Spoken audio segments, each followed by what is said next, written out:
Welcome to a conversation with West Palm Beach City Commissioner Paula Ryan.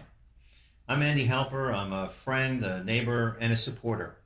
Commissioner Ryan asked me to join her in this discussion to talk about the Okeechobee Business District, which is the subject of this coming Monday night's City Commission meeting.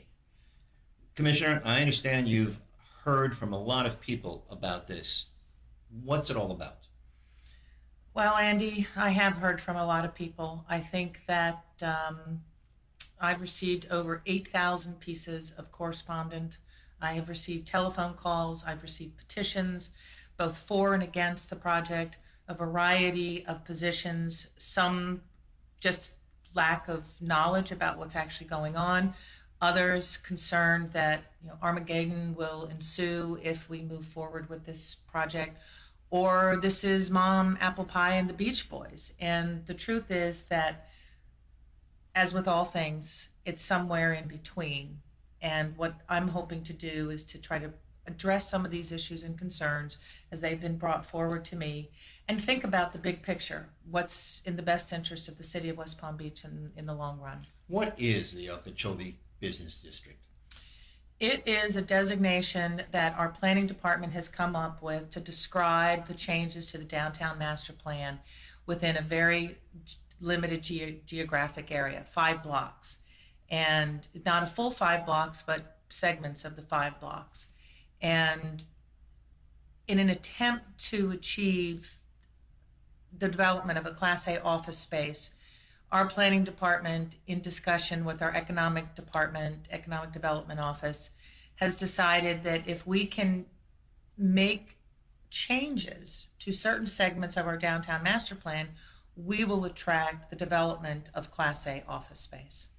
And does the current definition of the Okeechobee Business District, in your mind, accomplish this? I don't know. I have to say that we have made changes in the past, in the last couple of years, just since I've been on the city commission. We have opened up the downtown master plan. We have increased development opportunities. We have increased density. We have increased height, all with the goal of achieving Class A office space development and ultimately the businesses and the tenants that would go with that. That has not yet occurred. We've been wrestling with this for a number of years. This proposal on Monday is not unlike other proposals in that there is a change to development rights, and the intent is to get Class A office space. It hasn't worked in the past, so the question is will this work in the future? The developer who has brought forward a project that they would want to put in the business district thinks that it will, based upon a number of factors. But we don't have a crystal ball. We don't know if that's going to be the answer. So what I propose, or what I present, is that perhaps Class A office space is more difficult than what everybody believes that it is, and that it needs more than just an isolated change to the master plan. What would you want to see? What kind of changes do you think are necessary? Well, Class A office space doesn't happen in a vacuum. I think that what we have to do is create more development opportunities within proximity of the Class A office space. If opening up 5 blocks to make changes that would bring in a Class A office builder, that builder would be looking for supportive industry to that Class A office space. We've talked about hedge funds and venture capital. Those investors are looking for opportunities to invest in. So perhaps we should be creating entrepreneur incubator type environments in which research and different types of economic engine drivers have the opportunity to be in close proximity to where hedge funds and investment capital. In addition, people want to live close by to where they work. People want transportation alternatives. People want walkability. We live in a very hot, humid climate. Walking is not something that most of us would like to do. However, you can create the environment in which it's far more pleasant. We have multiple transportation options, more trolley options, but in order to provide that kind of infrastructure, we're going to need to have more development to support that infrastructure. So from my mind, we need to be opening up more opportunities in the Okeechobee Business District, not less, not limiting it to one particular project, but looking at it holistically in the broad sense of what the city's goals and objectives are. What specifically, what kinds of incentives and what kind of requirements from the developers would be necessary in order to bring about better transportation opportunities, to bring about increased job opportunities? Well, by creating this business district, we are, in essence, carving out a segment of the city that says, we're going to allow you additional development rights, and in return for that, we would like you to pay into a mobility fee. We don't have a ordinance citywide.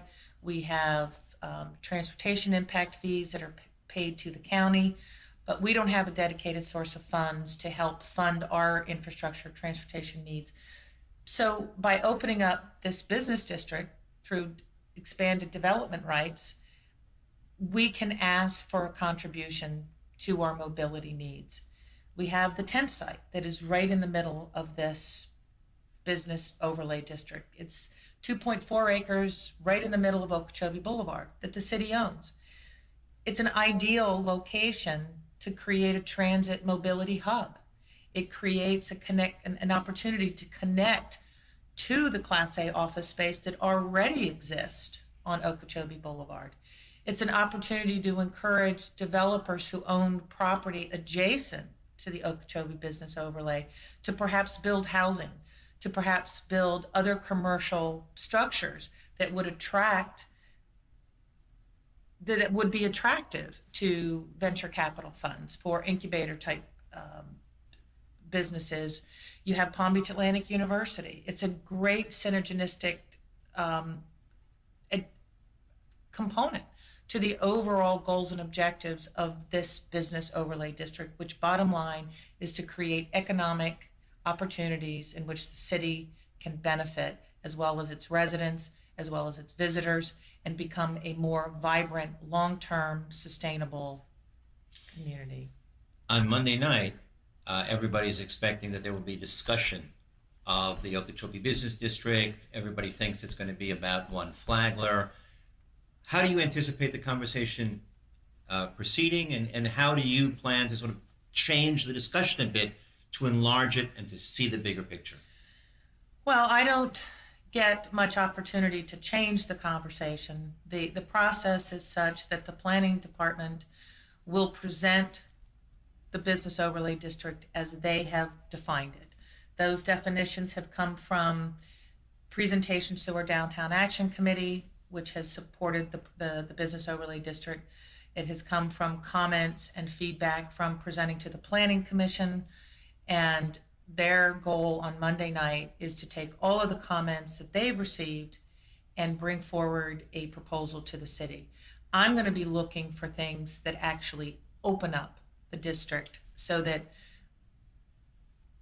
adjoining property owners would want to choose to participate in this, and in return, instead of expecting 1,000 jobs from Class A office space, maybe we can get 5,000 jobs. Maybe we can create housing opportunities that address some of our workforce and affordable housing needs. Clearly, the transportation, walkability, funding into that infrastructure is really important for us to be successful. In addition, we want to create opportunities that build off of Class A office space, not compete. And so there is a term that has been coined by the Brookings Institute that is innovative districts, in which you have capital, housing, economic development, drivers to your growth in a positive, supportive way, tied to transportation. And I'm hoping that we can expand the conversation about things that we can do in this opening up of the master plan and broaden our opportunities above and beyond just one flagler. Before we close this conversation, is there anything else that you would like to say to those 8,000 folks who contacted you? Well, one of the things that is the 800-pound gorilla or the elephant in the room is the traffic. Traffic on Okeechobee Boulevard seems to be the number one driving factor to complaining about the changes that we are proposing. And my response to that is we currently have a number of vacant parcels on Okeechobee Boulevard, and we have what are perceived to be significant traffic problems. We have Brightline, 32 train crossings a day. We have the bridge opening and closing at Flagler. That's not going to change. So in order to address the traffic concerns, no development is not the answer, but perhaps in partnership with development, we can come up with some elegant solutions that allow us to keep traffic moving, to entice people to get out of their automobiles, to participate with our trolley program, to participate in the changes that the county are making to their Palm Tran bus service. And by bringing in these development opportunities, we create opportunities to partner with developers that have an interest in being successful. And we can tie that development opportunity on Okeechobee Boulevard to opportunities in our lacking communities. We can create bridges to job training. We can create bridges to incubator type of internships. We can bring in Palm Beach Atlantic University to contribute in ways that support what they're doing. Well, it all sounds very interesting. Obviously, I need to go to the meeting on Monday night to see how the conversation continues. Commissioner Ryan, thank you. Thank you, Andy. Thanks for the opportunity. This is clearly something that's important to the residents of West Palm Beach, the town of Palm Beach County. This is a very big issue. I think that we have to look at it as an opportunity and do what we can to address all of the needs that the city has.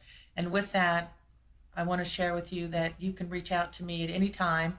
My email is pryan@wpb.org. My commission phone number is 561-822-1390.